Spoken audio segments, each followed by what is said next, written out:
70多年过去了，台湾海峡两岸依旧处于分裂状态。中国大陆一再强调要实现国家统一，军事上也常常剑拔弩张，动作频频。可是真正武统的那一刻却始终没有到来，这让无数人心生疑问：中国如今国力军力都今非昔比，为何迟迟不敢对台湾动手？难道真的是因为忌惮台湾的军事力量，还是害怕美国插手，亦或有更深层的考量？曾有这样一个场景，在一次国际安全论坛上，台下众人正激烈讨论台海局势，一位中国学者慷慨陈词，声称大陆早已做好准备，必要时可以迅速拿下台湾。会场气氛紧绷，仿佛战鼓随时会敲响。这时一位美国专家站起身，淡淡地说了一句：打下台湾不难，难的是你准备怎么收场。此言一出，现场瞬间鸦雀无声，原本激动的讨论戛然而止。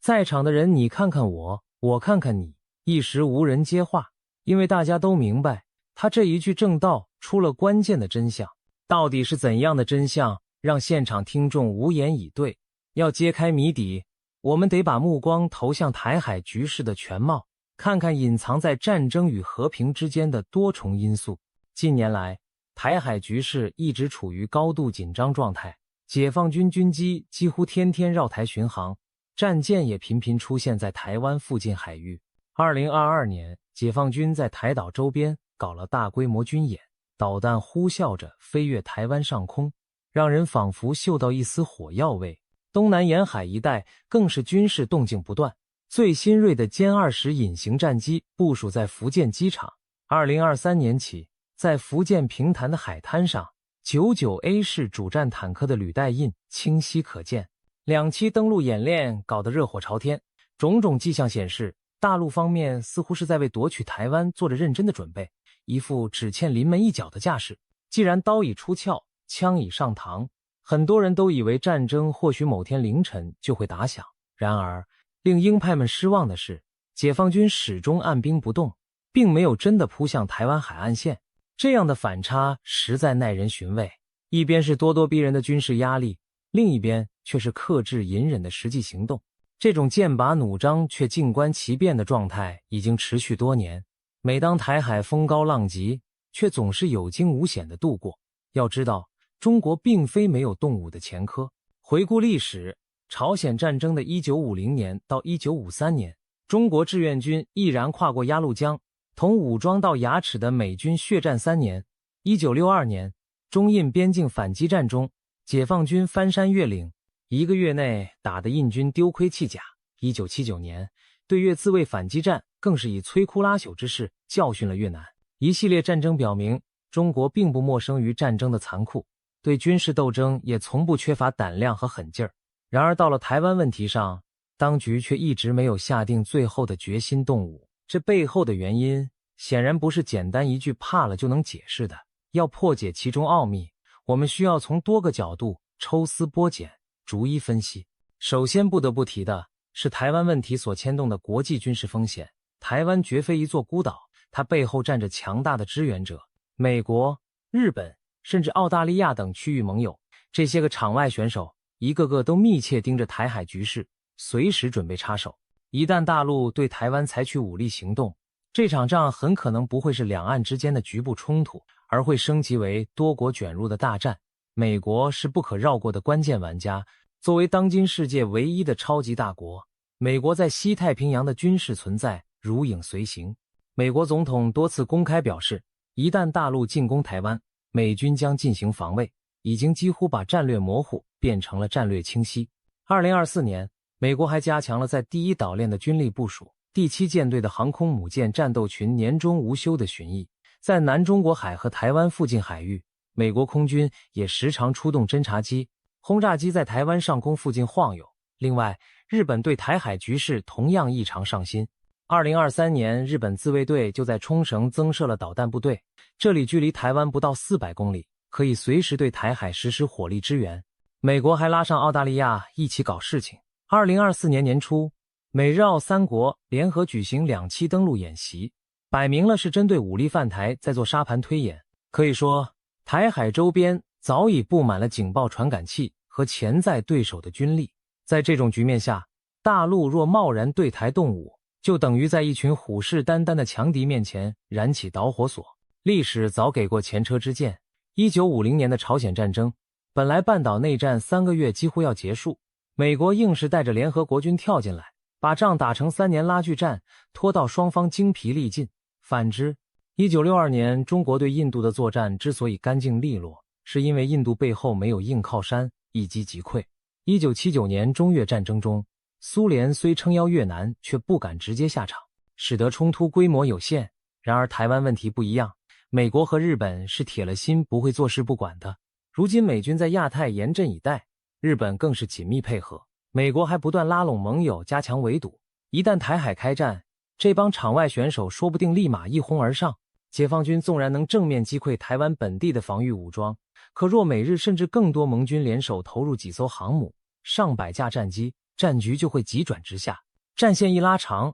胜负变数陡增，局势就很难局限在台海一隅了。即便美国不直接派地面部队登陆台湾参战，它完全可以远程支援台湾。美军强大的情报、监视、侦察系统会将大陆的一举一动尽收眼底，各种先进武器源源不断提供给台湾。可以想见，战争一旦爆发，台湾海峡上的每一艘登陆船都会成为对方的活靶子。别忘了，台湾海峡平均有130多公里宽，海况复杂多变，每年只有特定几个月天气适合大规模渡海。一支庞大的登陆舰队要在风高浪急的海峡横渡数小时，运送数以10万计的部队上岸。这过程中，对岸有充足的时间预警，发射导弹，布设水雷，甚至请求美日援助。就算解放军有强大火箭军和空军压制，也很难保证全部登陆部队安然抵达台湾本岛。一旦登陆受挫或受阻，再想一鼓作气解决战斗就难上加难。这种跨海夺岛作战本身堪称世界上最复杂的军事行动，要同步协调海陆空天电各方面力量，对解放军来说也是前所未有的巨大考验。更何况今日的美国军力依旧全球领先，美国拥有强大的航母编队和核潜艇部队，如果他们决意干预，解放军面临的将不只是台湾有限的军力，而是世界上最强大的军事机器。中国军队虽然近年发展迅猛，但自1979年对越作战以来再未有大战式考验，实战经验与美军相比存在差距。大战一起，谁也不敢打包票能稳操胜券。北京当然不愿意拿刚发展起来的现代化军队去赌一个前景未知的高烈度战争，这其中风险一旦判断失误，后果不堪设想。除了赤裸裸的军事对抗风险，另一只无形的巨手也在牢牢牵制着局势，那就是两岸千丝万缕的经济联系。有人调侃，台海两边早已形成了你中有我，我中有你的共生关系，真要硬生生把两岸割裂开来，疼的恐怕不只是台湾，还有大陆自己。我们先来看一组数据，2023年两岸贸易额高达3000多亿美元，换算成人民币超过2万亿元。这么庞大的经贸往来，背后代表的是无数企业和就业，庞大的市场需求以及丰厚的利益蛋糕。如果一夜之间战火把这条经贸纽带烧断，这块蛋糕说没就没，带来的将是双方经济的重挫。简而言之，打一仗可能就等于亲手把几千亿美元往火里扔。中国改革开放几十年辛苦发展经济，不就是为了让老百姓过上好日子吗？如果因为一场战争把经济打回去几十年，那可真是杀敌1000，自损800，得不偿失。尤其举足轻重的是半导体产业链，台湾有全球最宝贵的芯片制造企业台积电，它一家就占了世界高端芯片代工市场超过 56% 的份额。也就是说，全世界1半以上的高端芯片都出自台积电的工厂。从手机、电脑这样的电子产品到汽车、智能家电，芯片几乎无处不在，而台积电就是这个产业链上不可或缺的核心。现在台湾的芯片生产与大陆有着密不可分的关系，台湾制造芯片所需的高端设备和原材料有高达80%以上依赖从大陆进口，没有大陆供应的光刻机、蚀刻机等关键设备，台积电的生产线恐怕马上就得熄火。另一方面，大陆每年也从台湾购买大量芯片，用于自身的科技产业和消费市场。两岸在半导体领域早已形成你供我需、互相依赖的格局。一旦战争打响，这条跨海峡的产业链顷刻之间就会断裂。可以想象，台积电的工厂恐怕会陷入停摆，芯片交付中断，对全球科技产业都是巨大冲击。更别提战火难免会对台湾本岛的工厂和基础设施造成毁灭性破坏。即使战后大陆接管了台湾，恐怕短时间内也接管不了那些被炸得千疮百孔的芯片厂。哪怕芯片厂躲过炮火劫难，西方国家很可能对中国实行技术封锁和制裁，不让台积电这样的高科技产业为中国所用。换句话说，大陆即便费尽九牛二虎之力拿下台湾，台积电这颗科技皇冠上的明珠也有可能在冲突中黯然陨落。想靠武力获取尖端产业优势，结果反倒可能是玉石俱焚，两手空空。经济上的牵制还不仅限于两岸之间，台湾是全球供应链上的关键一环，一场台海战争将对世界经济造成地震级影响。举个例子，俄罗斯和乌克兰的冲突导致黑海港口封闭，就让全世界粮价飞涨，能源市场动荡。台海如果开战，别的不说，全球电子产品和汽车行业都要面临缺芯危机，各国股市恐怕得集体跳水。西方国家势必对中国进行严厉的经济制裁，冻结海外资产，切断贸易往来，禁止高科技产品出口中国。这些招数在俄乌冲突中已经见识过一轮。中国经济与世界的融合度远高于俄罗斯，到时候所受的冲击将是前所未有的猛烈。要知道，2022年中国出口总额有将近 20% 是卖到美欧发达国家，国际市场一旦封闭，中国无数工厂订单消失，大批工人将面临失业，经济增长恐怕瞬间跌到谷底。更棘手的是，中国当前经济正处于爬坡过坎的关键阶段。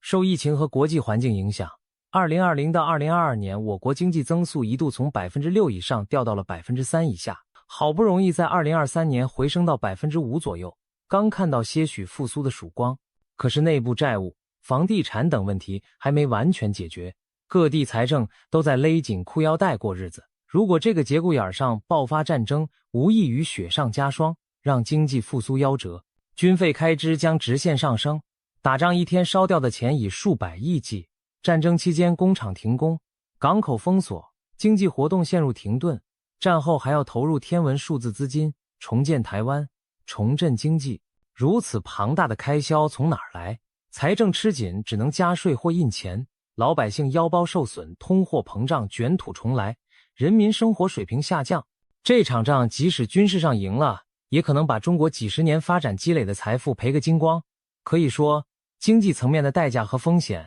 是中国决策者在考虑武统时绕不过去的一道坎。正因为深知这一点，北京当局在谈及台湾问题时总是三缄其口，对动武极为谨慎。中国一直宣称自己是负责任的大国，倡导和平发展，如果贸然发动对台战争，无疑会严重损害中国苦心经营的国际形象。多年来，中国通过参与联合国维和、提供对外援助、推动一带一路等，树立起和平崛起的姿态。一旦对台开战，就前功尽弃，国际舆论的谴责和敌视将铺天盖地而来。这种声誉上的损失，也是决策者不得不权衡的隐形成本。毕竟，现代战争拼的不仅是枪炮，还有国家的综合实力和国际支持度。如果因为攻打台湾而陷入全球孤立，连带引发周边国家军备竞赛和对抗，中国所追求的稳定发展环境将荡然无存。退一步讲，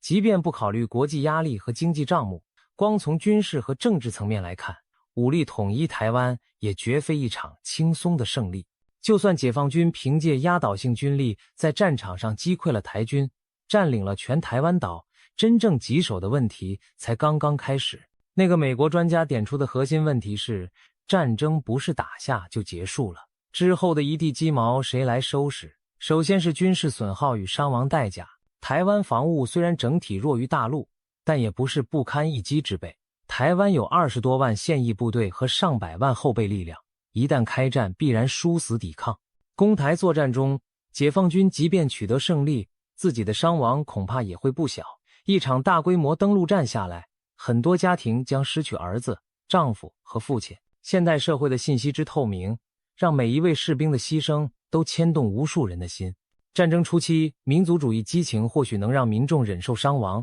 可若战事旷日持久，伤亡不断攀升，民心士气难免受影响。更何况，这是中国人打中国人，同胞相残的局面，将极大震撼社会心理。战后面对成千上万的烈士遗像，举国悲痛之余，人们也会质问，这场战争究竟值不值得？这种沉重的社会代价，是决策者不得不慎之又慎的一环。更复杂的是战后的治理难题。台湾有2300多万人口，大部分人在长期自由民主的环境中长大，对大陆心存疑虑甚至反感。如果是通过武力方式被统一，相当一部分台湾民众心中难免怨恨。届时大陆要面对的不仅是一片需要重建的废墟，还有可能是大规模的不满乃至抗争。如何在战后赢得人心，重建秩序，这绝对不是靠枪杆子能轻易解决的。万一台湾岛内出现长期的抵制运动，甚至游击抵抗，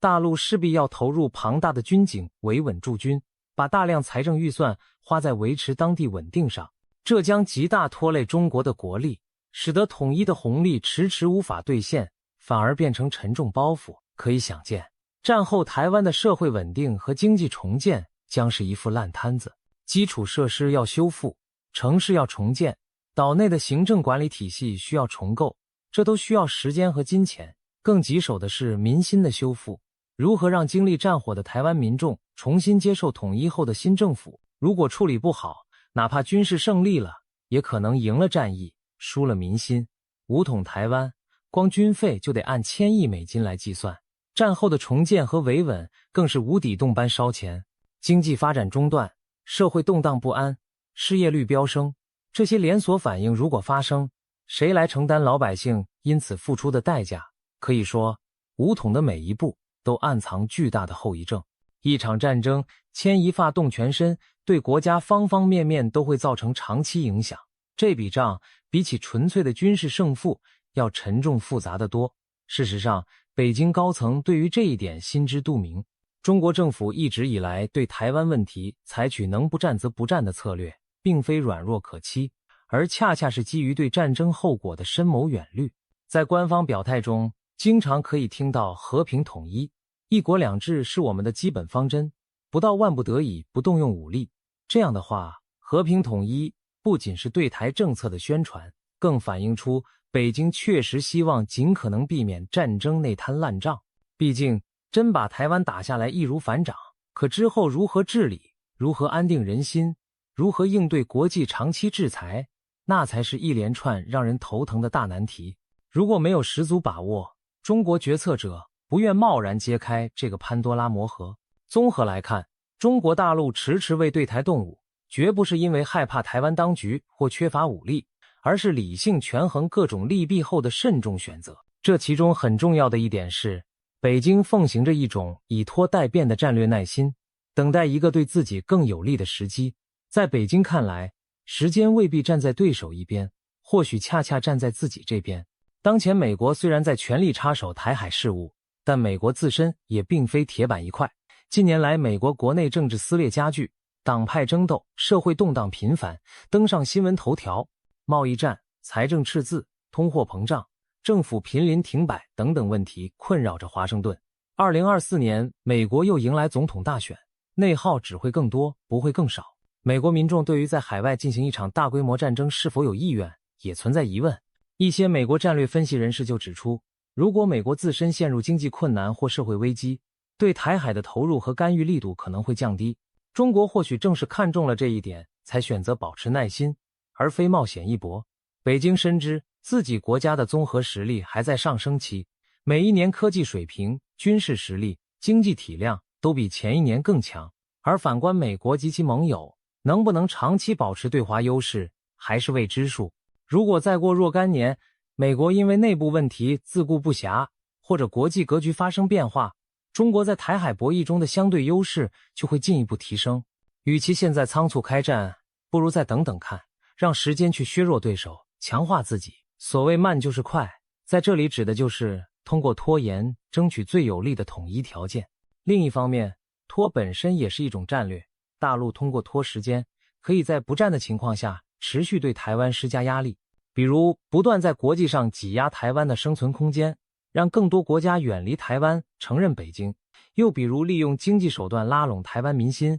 吸引台湾年轻人来大陆发展，增强两岸融合。这样即便短期无法统一，也能逐步把两岸绑得更紧，让台湾越来越离不开大陆。这种润物细无声的策略，也许某天会让统一水到渠成，而无需兵戎相见。当然，拖并不等于放弃。中国对武统的军事准备一刻也没有懈怠，近年来军费连年增长，新式登陆舰、导弹和战机不断入役，就是为了万一需要动武时能一击必中。北京也多次划下红线，如果台湾当局走向法理台独，或有外部势力干涉逼近底线，中国将不得不采取断然措施。换句话说，和平等待是策略，但绝非没有底线的无限期等待。只要局势没恶化到非打不可，中国就更愿意熬下去，争取更好条件和更低代价来完成统一大业。综合军事实力、国际风险、经济代价、社会后果和战略时机等种种因素，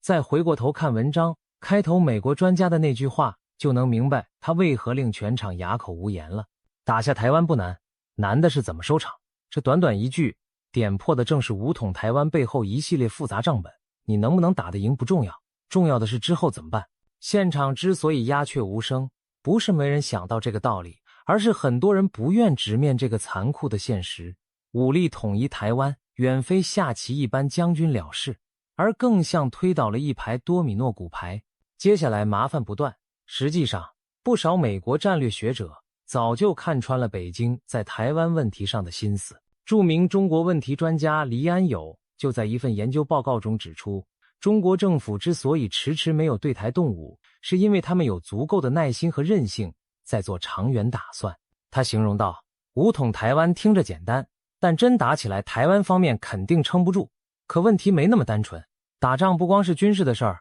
后头的乱摊子更难收拾。这句话可谓一语中的。中国领导层深知，一旦贸然开战，将迎来一个极难收拾的残局，所以一直在冷静克制地寻求最佳时机和手段。这样的战略定力不是不敢，而是深思熟虑后的谨慎。当有人鼓动中国赶紧武统时，北京高层恐怕内心在冷笑，真要统一台湾，我们也想啊，可用什么方式，付出什么代价去统一，我们比谁都清楚。不打不是因为不想统一，而是因为还不到那个万全之时。统一台湾对于中国而言是民族复兴的历史目标，但实现这个目标的方法和时机，比目标本身更考验智慧。就像围棋对弈，讲究的是厚积薄发，后发制人。在高手眼里，盲目抢先手不一定赢棋，关键是看整体格局和落子时机。美国专家的点拨，无非是提醒大家别被表面的军事强弱所迷惑。